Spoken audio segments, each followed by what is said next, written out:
Chapitre 24.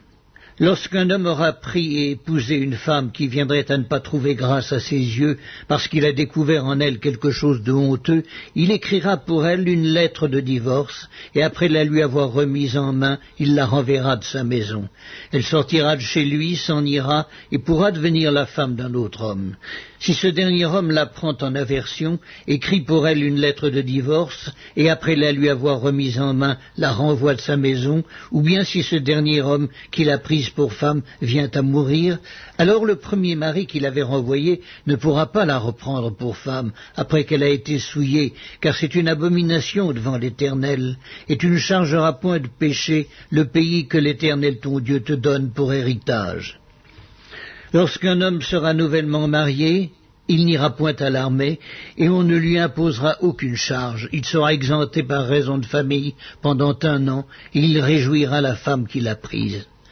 On ne prendra point pour gage les 2 meules, ni la meule de dessus, car ce serait prendre pour gage la vie même. Si l'on trouve un homme qui ait dérobé l'un de ses frères, l'un des enfants d'Israël, qui en ait fait son esclave ou qui l'ait vendu, ce voleur sera puni de mort. Tu ôteras ainsi le mal du milieu de toi. Prends garde à la plaie de la lèpre, afin de bien observer et de faire tout ce que vous enseigneront les sacrificateurs, les Lévites. Vous aurez soin d'agir d'après les ordres que je leur ai donnés.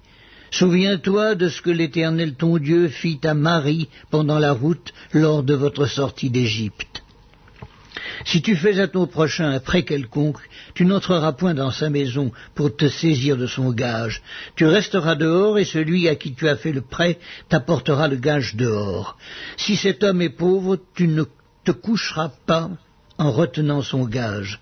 Tu le lui rendras au coucher du soleil, afin qu'il couche dans son vêtement et qu'il te bénisse. Et cela te sera imputé à justice devant l'Éternel ton Dieu. Tu n'opprimeras point le mercenaire, pauvre et indigent, qu'il soit l'un de tes frères ou l'un des étrangers demeurant dans ton pays, dans tes portes. Tu lui donneras le salaire de sa journée avant le coucher du soleil, car il est pauvre, et il lui tarde de le recevoir. Sans cela, il crierait à l'Éternel contre toi, et tu te chargerais d'un péché. On ne fera point mourir les pères pour les enfants, et l'on ne fera point mourir les enfants pour les pères. On fera mourir chacun pour son péché. Tu ne porteras point atteinte aux droits de l'étranger et de l'orphelin, et tu ne prendras point en gage le vêtement de la veuve. Tu te souviendras que tu as été esclave en Égypte, et que l'Éternel ton Dieu t'a racheté. C'est pourquoi je te donne ces commandements à mettre en pratique.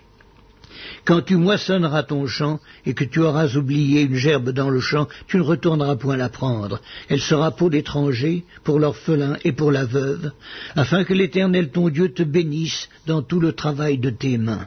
Quand tu secoueras tes oliviers, tu ne cueilleras point ensuite les fruits restés aux branches. Ils seront pour l'étranger, pour l'orphelin et pour la veuve.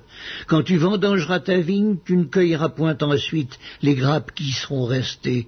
Elles seront pour l'étranger, pour l'orphelin et pour la veuve.